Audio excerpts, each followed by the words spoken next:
Welcome to the Karma School of Business, a podcast about the private equity industry, business best practices, and real-time trends. I'm Sean Mooney, Blueway's founder and CEO.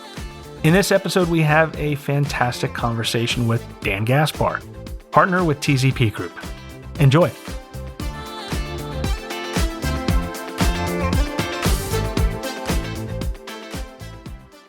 I am super excited to be here today with Dan Gaspar from TZP Group.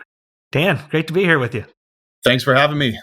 Now, I've been looking forward to this. This is going to be a fun one, as per usual. I think we're going to learn a lot. It's going to be insightful in many ways, which is good for me because I need all the insights I can get. Yeah, we all do. So maybe as we jump right into it, Dan, can you tell us a little bit about the story of you, kind of where you grew up, college, first job out of college, how you got into PE? Yeah.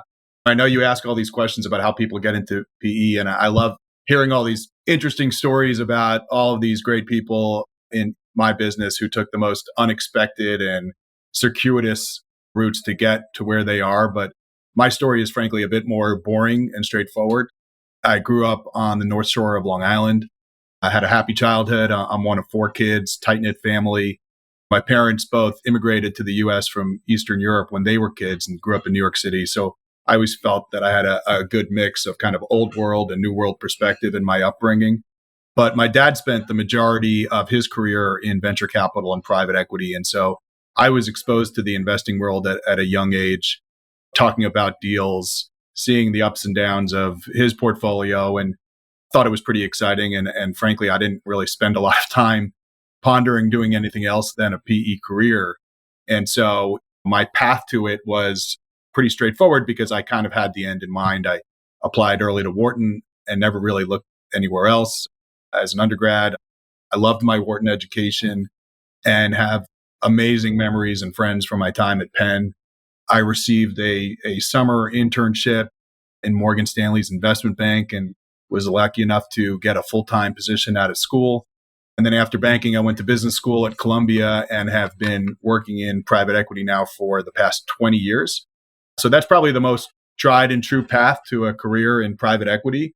The one kind of turn of fate angle of it is that when I was an intern at Morgan Stanley, I got placed in the telecom group, which at the time in 2000 was one of the busiest and hottest groups at the firm. And I was one of, I think, 16 in that group's incoming analyst class, which was probably the largest of the groups that year. And then following the telecom bust, within 12 months of my starting, I was one of 6. And after 2 years of investment banking, I applied for associate roles at private equity firms. That's the typical path for someone who's interested in getting into private equity. And I heard a similar response from many of the firms that I applied to, which was that I wasn't a fit because they weren't interested in investing in telecom in their current funds. And they were hiring analysts out of different industry groups, which I thought was the most absurd reasoning. I was 24 years old. I was hardly a telecom expert. It had taken me 2 years to learn what all the acronyms stood for, but it taught me an important lesson about sector focus versus being a generalist, which is unless you're incredibly passionate about a particular sector, which frankly I've never been, then it's better not to get pigeonholed. And that's not advice for everyone. You have to know what makes you tick. But for me, there's nothing more exciting than learning about new companies and industries every week and knowing that the management teams that I'm backing are going to always know more than me. And so my help is coming from the outside and somewhat different perspective.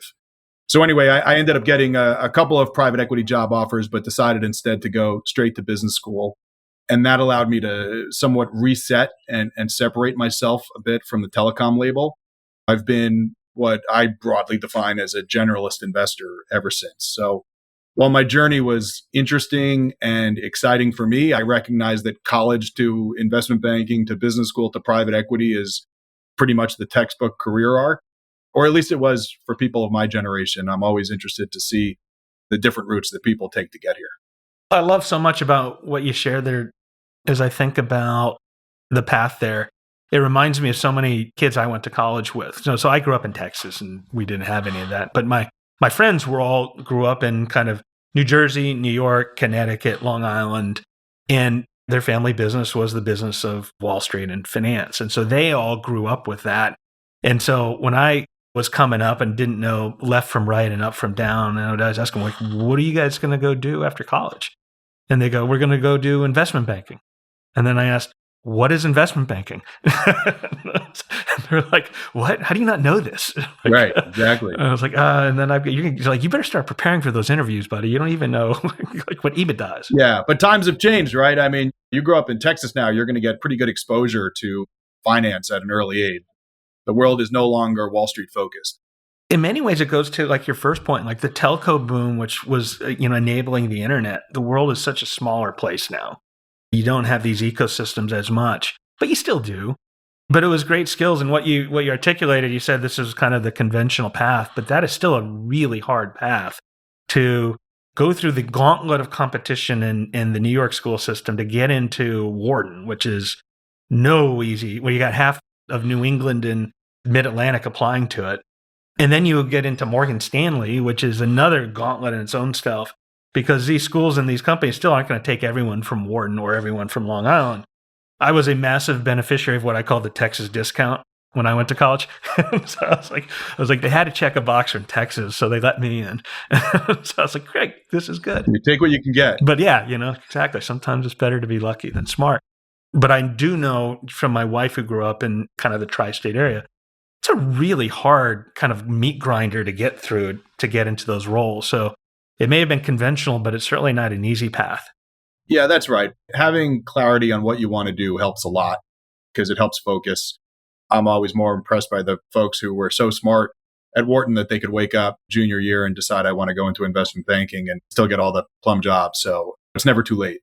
Maybe later in the conversation, what we can go into is, I think, your telco experience, but for a different reason, as we think maybe about how this impacts AI. And I think we're probably similar vintage. And I would always tell the folks here, they're like, what was it like when the internet was starting? And they're half joking, but they're half not.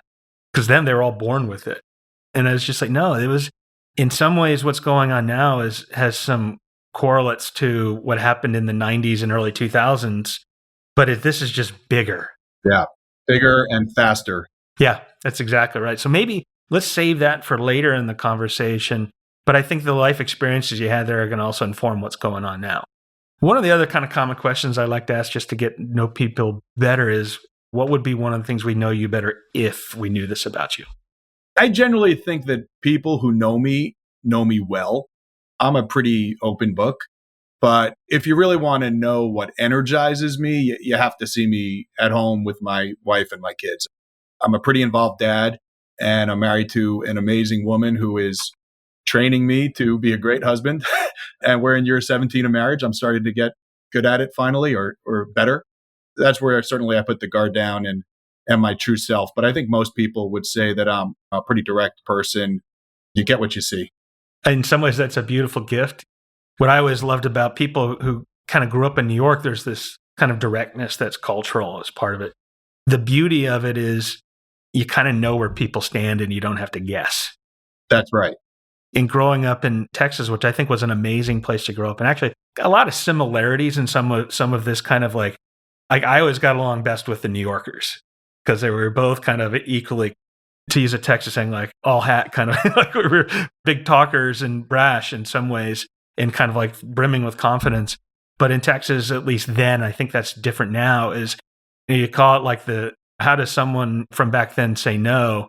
They kind of nod yes and smile. And so like you kind of never really, you're like, was that a yes, yes, or a no, yes, or a no, no? And the beauty of kind of like, where I stand is in many ways a tremendous gift because you're not guessing. Yeah. And look, I think it helps a lot in my business. We work with management teams, and I don't ever want a management team to wonder what I'm thinking. I tell them what I'm thinking.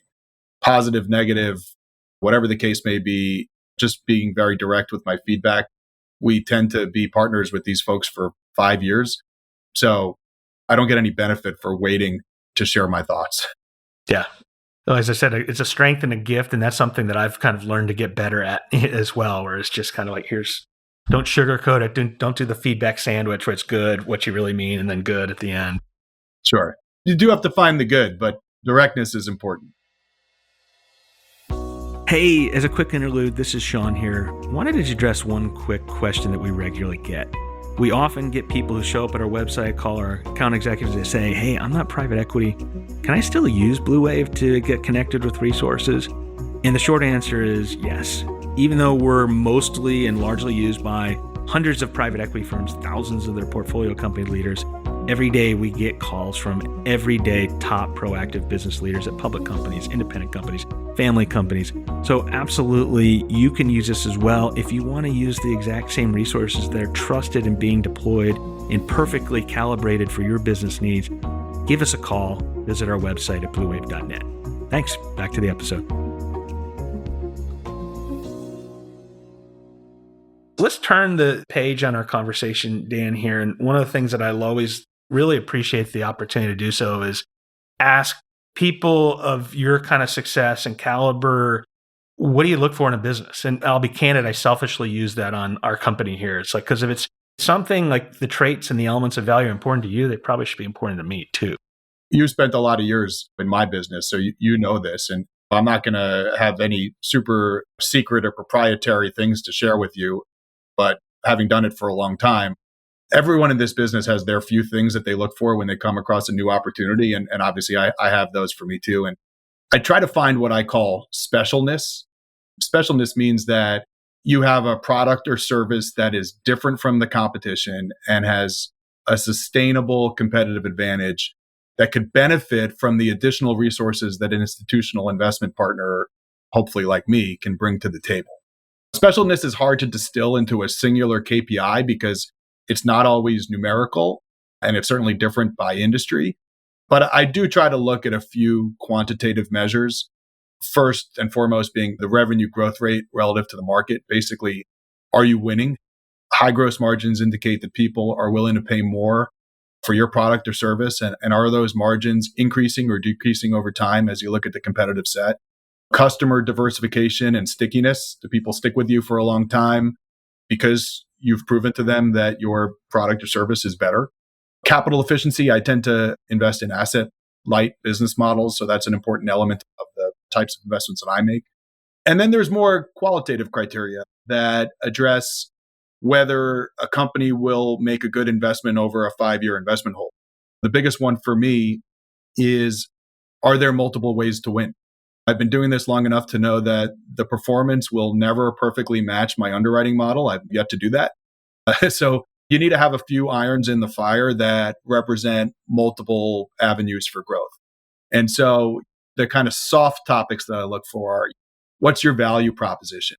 Is there something proprietary or otherwise distinct about your offering or your go-to-market that gives you an edge over competition? Is your brand known and trusted in your end market? Are there industry tailwinds, right? It's easier to take share when the pie is growing. Are you positioned to take advantage of economies of scale? And that works both ways. Do you have the flexibility to skinny down your overhead if your sales are underperforming? And then lastly, on the qualitative part is people. At the end of the day, that's what we're investing in, people. It's really hard in today's private equity market, given the speed at which transactions happen and take place. And there's obviously exceptions to this, but it's really hard to fully know who you're partnering with until probably at least 6 months after you've made the investment. I look for two things in the senior team when I'm meeting with them, right? First is, do they have a data-driven approach to management? You can't improve what you can't measure. I'm a firm believer in that. Someone who answers my questions with data rather than anecdotes is a better match for me as a partner than other folks. Some people love stories. I like data. It shows a willingness to be held accountable. And the second thing I look for is attitude. I spend a lot of my time with management teams, so we have to click.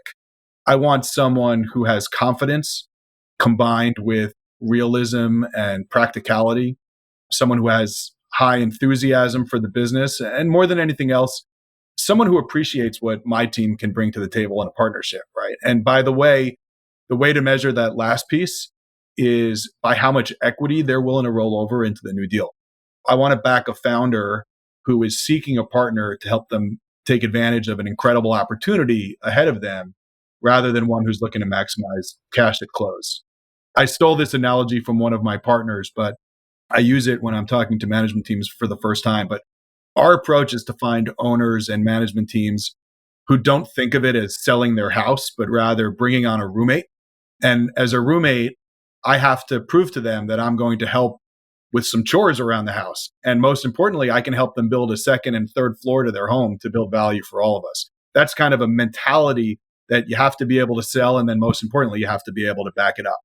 Yeah, Dan, I think you just summed up my 2 years at Columbia Business School and my almost 20 years in PE when I was in that world it very, very well in all of about 3 or 4 minutes. So anyone who's thinking about getting into PE, anyone who's looking about partnering with PE, bookmark what Dan just said, because that was extremely elegant. Bruce Greenwald from Columbia would be very happy to hear a lot of what you said. And then I think everything else, you just gave the cheat code for all your associates to become partners over their career.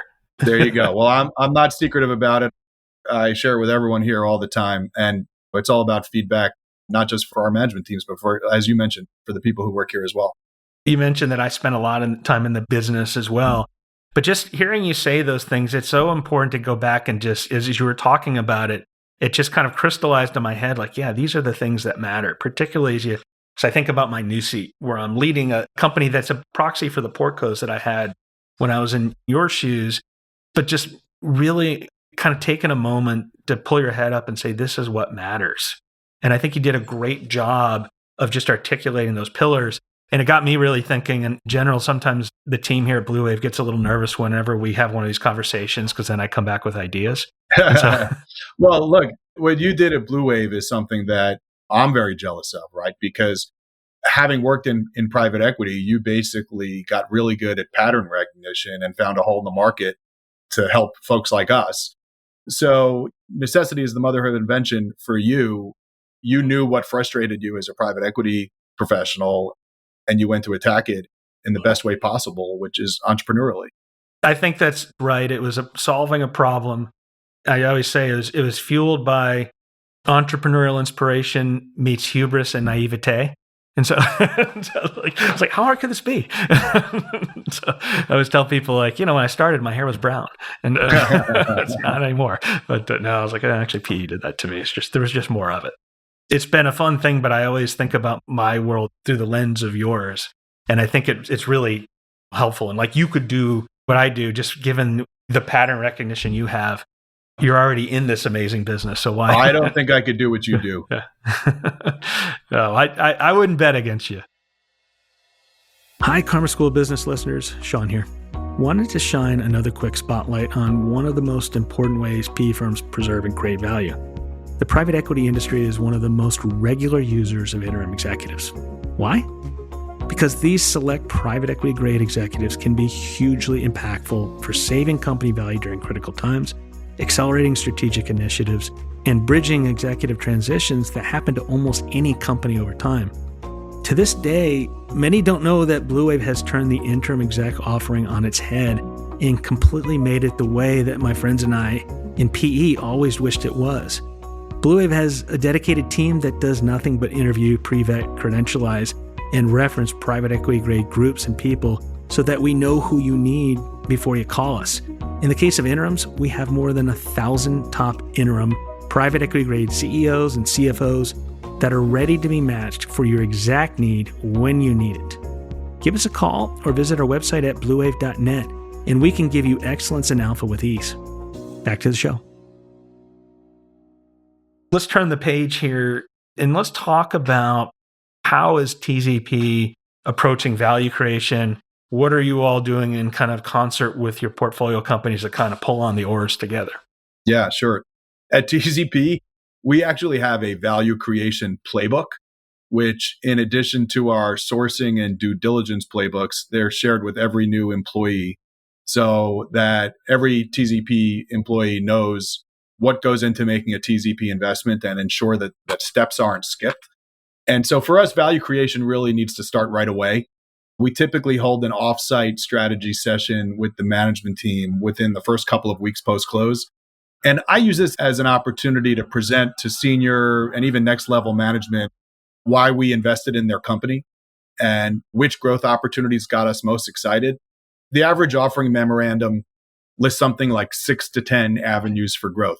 And the goal of the strategy session for me is to narrow that down to 2 to 3 key growth goals. and to make a conscious decision not to focus on the other ones at the same time. And getting alignment with the team and having clarity on what our goals are is key. And it's just as important to get agreement on how we're collectively going to track and measure our success, right? The specific goals and KPIs need to come from the team, but they have to agree that we and they themselves are going to hold them accountable to those KPIs. And so then once we've got our big initiative set, we establish a weekly call where we review a set of KPIs so that really the goal of that is for my team to keep our finger on the pulse of the business and to share our perspective and learnings from other portfolio companies. And that last part is a huge differentiator for being part of a platform like TZP. As a lower middle market investor, we're somewhat unique in having over 30 portfolio companies across the various fund strategies here. And we do a lot of cross portfolio work to make sure that we're applying best practices from company to company. We also host monthly teach-ins for our management teams where we bring in experts or members of our portfolio growth group to lead sessions on trending topics like supply chain issues, managing through tariffs, optimizing marketing spend, et cetera.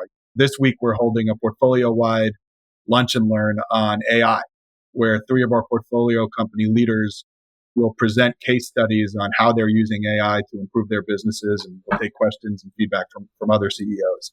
We have an in-house portfolio growth group, and we created that group with specific workflows in mind. So we have one partner who focuses on marketing and technology, another who focuses on operations, one who focuses on human resources at our portfolio companies, and someone who helps with finance and portfolio-wide procurement that drive OpEx savings. So they're called in as needed to help portfolio companies, not to do the work for them, but that's another huge resource that we bring to our companies to help drive value. For me, the key to driving successful value creation is to have clarity of direction and a bias for action. If one of our 3 key strategic initiatives fails that I mentioned before, we can replace it with something else, right? Just don't spread yourself too thin. Plan and execute, fail quickly, change course, execute the new plan. That's the key. I think once again, so spot on and very well said. And I love how you tied it in with what you shared earlier on kind of the elements of value, but also saying like, you're only going to, it's kind of the rule of 3, right? You're not going to be able to do everything.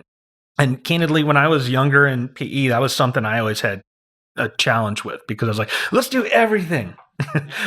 Yeah. It's funny, I talked about getting your 6 to 10 things down to 3, and almost with no exception, the first time that I challenge a management team to do that, they come up with 3 major topics, and each topic has 3 or 4 subtopics, so that ends up being the same list of 12 that they had before. So usually there's some iteration involved in that, and I don't blame them because they're excited and enthusiastic about all the opportunities, but there is a mind shift once you're private equity owned of we need to have a specific timeline, and some of those broader objectives that are a little bit harder to execute, maybe save that. Let's sell that to the next owner so that there's more juice to squeeze, but let's make sure that we're as successful as we can be during our time together. It's so key. But I also love to from the very beginning, you're strategically aligning on the few things that matter, which is hard. And people want to immediately, even when we do go through these processes, I find ourselves putting stacking the sub goals, which are really more goals. But then nothing gets done if you spread the peanut butter too thin. But then what I really like, what you all have done is then you're going to figure out what are the few measures that matter, because otherwise you're flying blind. That's right. And so you can track your course. What you can do is you have expert resources within your PE firm itself that can say, okay, here are the big thematic things that matter going forward. We're also going to be sitting next to you on that boat and pulling the oars. Yeah, that's exactly right. I mean, the folks at the management teams report their KPIs to me, but I'm reporting them to my partners and my investors. So I'm in the same boat as them. I think the last thing that I think really struck me is it's this idea that through your portfolio, you also in some ways have the world's best expert network, and that you can bring in amazing people who are doing these things in real-time skunkworks within your portfolio, bring them together like today and talk about what are you tangibly doing within AI, for instance, right? Yeah. Look, you mentioned this before, but AI is a technology that is somewhat blowing my mind. We've been around to see the internet come. We've come to see mobile take over our daily lives. But AI is a bit different. It's a world-changing technology from my perspective. Nothing has had the potential in my lifetime to drastically change the manner in which we do almost everything in life, and that has the user adoption rates that AI has had. So the short answer is we're still figuring it out. Anybody who tells you they are an AI expert, unless they work at OpenAI themselves, they're lying. And even those folks are figuring it out every day. So it's definitely still a work in process, but we're spending a lot of energy to do that, both internally here at the firm and then also with our portfolio companies. So I am not a technologist, but the beauty of AI is that you don't have to understand how the algorithms or the language models work to be able to understand the impact that they could have. And the beauty of AI is you don't need a computer science degree to get started, right? So our firm's approach, and the one that I'm sharing with my management teams, is that you can only learn by trying it yourself, and that we should be trying out everything. So everyone at the firm here is encouraged to use AI in all of their daily processes to come up with ways to make their jobs easier, more productive, more efficient. Our digital transformation partner is planning a TZP hackathon next week, which I'm excited for. We're going to divide up the firm into teams and assign different functional areas of what we do as a private equity firm and see where we can drive process improvement through AI. So I will report back to you on if we came up with something amazing. Hopefully we will. That type of mentality is where you need to be given the pace of change. And the cool thing about AI is something that AI isn't quite ready for today. It may be in like 2 weeks. So it's about testing and keep trying and keep working on it. You're once again so spot on. And I'd love to dig deeper into this. Before we do that, let's kind of go back to the beginning of our conversation. So you saw the nascency of the internet as equipped through the telco boom. Some of what you see right now, how is it similar to what happened in kind of the 90s and early 2000s? And how is it different? Yeah, that's a great question. So when I was an investment banker, the big debate was who was going to win, content or distribution, right? And this was all of the mobile carriers were coming up and who had the pipe to your home versus what was being sent over the pipe. And in the 25 years or so since I've been out of school, I've watched the answer to that question somewhat change like every 5 years. Content is king, and then they come up with a new distribution model, and everything is streaming now, and then the streamers are king. And then the streamers say, well, we need to get into content, and they start buying all the content. So AI has some similarities to that. And again, this is not a sector that I invest in, the data centers and things like that. There's certainly a lot of people playing the game, which I think makes a ton of sense in, hey, we don't know who's going to win, but we know it's going to take a ton of compute and a ton of energy. So let's invest in the energy lines and let's invest in the data centers and make our money that way. The content, AI may end up being the great equalizer in the sense that everybody will have access to amazing content. And the winners will likely be the folks who figure out how to package it best. And that tends to be exactly the same answer that happened in the media telecom world. Why did Netflix win? They packaged content better than anybody else. And they continue to adapt to the user needs, which is why they continue to win. So as an example, I think that's one approach where it might be very similar. It's really interesting as you think about this. I think you're right. It's bigger than the internet.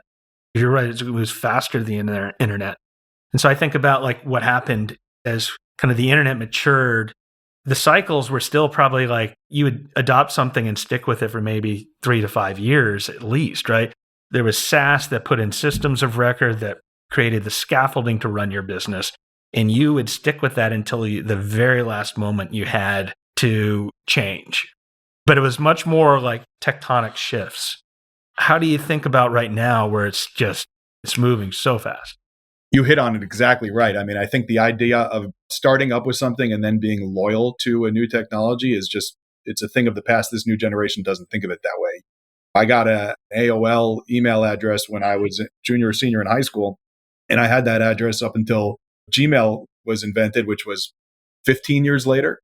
And I started playing around with AI by downloading ChatGPT. And since then, in a matter of months, have 7 different apps on my phone that are AI. And each of them has different strengths and weaknesses, like every company does.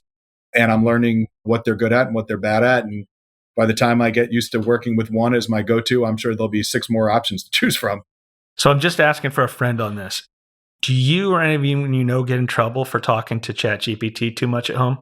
No. So first of all, I personally have not yet become a talker. I'm still a typer with AI. Although I laugh at my friends who have conversations with them. I'm a little scared of the movie Her, and I don't want to develop any feelings. So I'm strictly on typing. I encourage its use. Obviously, we have all of the compliance protections internally against it when we use it for work. But if people are going to get good at it, they have to use it in everything that they do inside and outside of the workplace. I totally agree, and I'll just put my cards face up. I'm one of the people who gets in trouble with that a lot, and so it sounded like it from your question. Yeah, because a friend is me, but I explained to my wife, it's like this is the biggest shift, and I think people who are drawn to PE, they're incredibly curious, right? And now you have the sum total of human knowledge in your hand, and so it's so incredible just to have a conversation about things. And I get in trouble at our house in particular because anytime we're talking about something I don't know, I'll pull it out like, hey, I asked my ChatGPT what name it would like. Oh. Now because of her, I chose a male voice so I don't get in trouble. Okay, smart. So now it's more of like the Jake from State Farm thing. We're like, like, who are you talking to? It's like, Jake, So, but mine named itself Alex, which was kind of interesting. So now I could talk to Alex and I just get in constant trouble for it. But it's probably teetering on the edge of being my best friend now. And so there's a lot of risk out there from a social perspective, but it's up to us to figure out how to use all of this for the positive. 100%. So AI is certainly one of the things that is on the forefront of everyone's mind. I love the hackathon idea. Yeah, by the way, it's a hackathon, not one person here. Well, maybe there's a couple of computer science grads, but 98% of the folks here are not coding. This is literally just coming up with good prompts and trying to decide if AI has the capacity to take some of the more mundane parts of our jobs and make them happen faster and more efficiently. And I think that's the brilliance of what you are doing there, and that you don't have to be a computer science person to do these things anymore. It's a conversation. You have to be curious and you have to be Socratic and you have to be iterative, and the world is your oyster.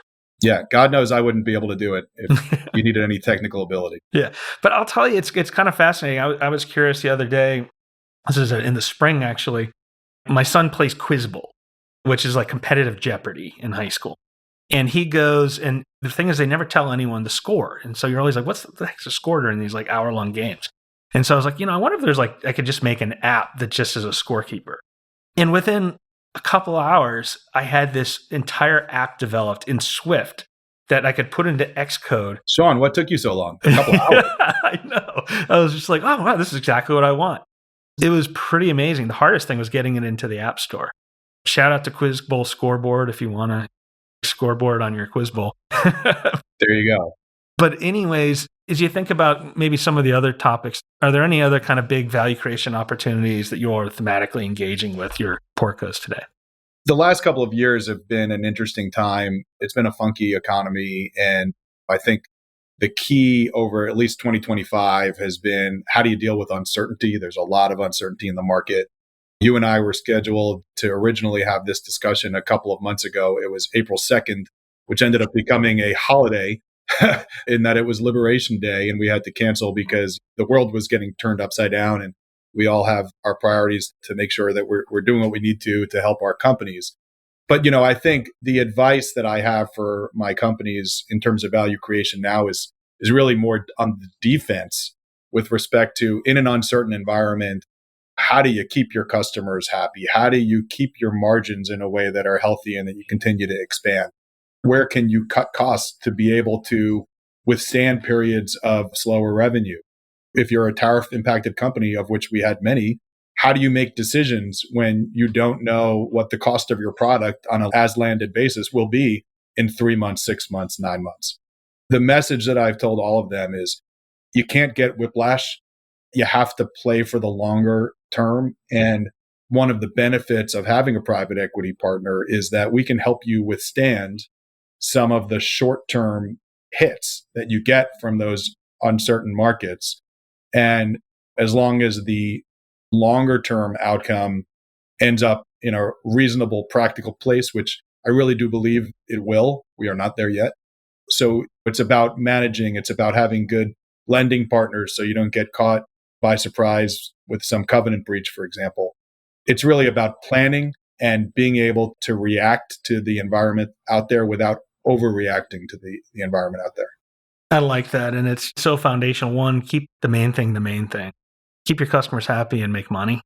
And then what I like about it is you all are kind of crossing this ocean together. And what you have is also kind of like a big tanker ship where you can refuel if you need be. It's like you don't have to, but you can go through those moments of chop. You can go through those, like the longer journey, and fuel people up if there's a moment in time where you have to get through it without sacrifice. That's right. And by the way, there's comfort in community. And in those first few weeks after the tariff craziness started, we had, I mentioned before, some of these portfolio-wide calls that we have. And we had some experts on, and we had trade lawyers and supply chain experts on. And the truth is, no one knew the answer. Even the experts were like, this is unprecedented. We don't know what to advise you on. Everything that's being declared, 150% tariff here, 75% there, is likely not to stick. But you need to be thoughtful, like maybe don't put your orders in today, right? Try to plan it out. But everyone was so stressed that there was just a lot of comfort in 30 companies seeing all of these different CEOs and management teams kind of look at each other and say, hey, have you tried this or you tried that, or don't do this, we already made that mistake, or just frankly sharing frustrations. It was a bit of a psychological session for a lot of us. Yeah, it's what do they say? It's like a problem shared is a problem halved. Like you said, it's not only the fuel, but it's the community, it's the internal expert network that you all, with all these really A-plus companies that are all working together to kind of, the extension of my metaphor is you're more like a flotilla going across this ocean here together. I like that. But a problem shared is a problem halved. I hadn't heard that. I like that. I'm going to steal that. When you grow up in Texas, they only teach you to speak metaphorically. Yeah. So it's terribly frustrating to some people. But sometimes I get it right. And so maybe as we turn the page here, let's bring it back to, as you think about kind of like learning things, one of the things that I've always found most common in kind of top business builders is this idea of, like, you're not going to create the wheel yourself, right? And kind of building on this whole theme of like, let's talk to each other and help figure things out. And so what I've found is top business builders are kind of voracious readers of content that someone else has figured out in a way that you can kind of like skip from A to D versus going A, B, C, D, right? And learn in life and not have to figure it all out yourself. So I'm curious, Dan, are there any kind of books that you've read that have made an impact on you, and maybe what might be some of those top takeaways? Yeah. It's funny. I think that's a question that people ask all the time. I certainly have been asked it in interviews before. And the truth is that I was never, I mean, I enjoy reading, but for most of my professional career, unless I was on vacation, I never picked up a book. I always just convinced myself that I was too busy, or I should be doing work or reading. If I was reading, I should be reading something related to work. And then about 5 years ago, I moved to the suburbs, and I've become more of a book listener than a reader. I do a lot of, audibles and things like that. So I've been catching up on business books that I always wished I had read. Last year, I went through Jim Collins' Good to Great. I think that's a must read for anyone leading a business or investing in a business. There's a book called Traction by Gino Wickman. That's a great book for how to effectuate change inside a company. I buy a copy of that book for every CEO I partner with. His concept of an entrepreneurial operating system probably most closely matches my approach to management and decision making. So it's a bit of a, hey, I'm going to buy you this book, take a look and learn how I think about things without having to write a book myself. And then it may sound silly, but my all-time favorite business book is Who Moved My Cheese? I don't know if it's really a business book as much as an approach or psychological book, but it's so simple that it has applicability to all aspects of life and to any industry, right? Which is embrace change and never get complacent. And I think if you have that attitude, you'll go far in life. You listed 3 of my very favorites. Okay. So 2 of those we give to every employee who starts. Really? So we give about 5 books to everyone, but 2 of the must reads are Good to Great and Who Moved My Cheese. Great. And then every year we sit down as a company and we do a Who Moved My Cheese exercise. I love that. And Traction is so good. It's probably the first book that someone, when I was going through this crazy journey here, I was asking, like, what should I read? Like, because I've never done this. And probably the most often one was Traction. Yeah, by the way, it just shows our community. I don't think it's one of the more well-known books out there, but a lot of folks in our industry read it or have read it. And it really does, even without really calling out private equity per se, it's kind of the private equity approach to how do you do a lot in a short period of time? How do you focus? How do you get everybody focused on the same agenda? Like you said, I think a lot of us will read some of these books. And I too, like I do the Audible now when I go on walks because you can digest it. And there's all these books like Crossing the Chasm that I just listened to that I'd never listened to before. I was like, what? I know kind of what it means, but Traction doesn't come up. It's often passed around by like CEOs. But what's unique is that it's the PE folks don't read it or mention as much. So I think you're really uniquely like on the target there. I tell it to everybody who will ask. I think it's a great book. It's such an elegantly well-written book about a business operating system. Yeah. It's rarer within the private equity world. And the fact that you're reading it shows that you're thinking all the way vertically down into the business. Yeah, listen, it's not for everybody. It's a little bit more of an how-to book than Good to Great, or certainly Who Moved My Cheese. It's not a page turner unless you're living this every day, but it's very, very applicable to what we do. I couldn't agree more with those three books. They're all incredibly awesome and must reads. And as I think about our conversation here, Dan, this has been kind of like the Business Builder MBA class and all wrapped into one kind of elegant, neat treat here. So that's very nice of you to say. Please don't anybody replace me with a full MBA. I highly recommend getting your MBA. But if you can't pull it, listen to this one. Well, Dan, this has been a lot of fun. I appreciate you spending the time. There's all sorts of things that you shared today that I wish I knew before. And that's a tremendous gift. So thank you for sharing that with me and our listeners here. We look forward to keeping in touch and having more of these conversations, hopefully sooner than later. We will absolutely keep in touch. Thank you for having me. This was a ton of fun.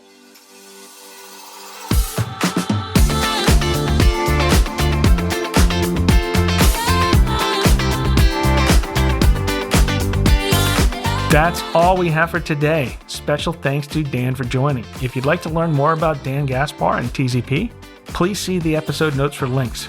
Please continue to look for the Karma School of Business podcast anywhere you find your favorite podcasts. We truly appreciate your support. If you like what you hear, please follow, 5-star rate, review, and share. This is a free way to support the show, and it really helps us when you do this, so thank you in advance. In the meantime, if you want to be connected with the world's best-in-class, private equity-grade professional service providers, independent consultants, interim executives that are deployed and trusted by the best business builders in the world, including many hundreds of the top PE firms and thousands of their portfolio companies, and you can do the same whether or not you're in the PE world, give us a call or visit our website at bluewave.net. That's BLUWAVE, and we'll support your success. Onward. The views and opinions expressed in this program are those of the individuals presenting and do not necessarily reflect the views or positions of any other persons or entities, including those referenced herein. No representations, warranties, financial, legal, tax, or other advice are made herein.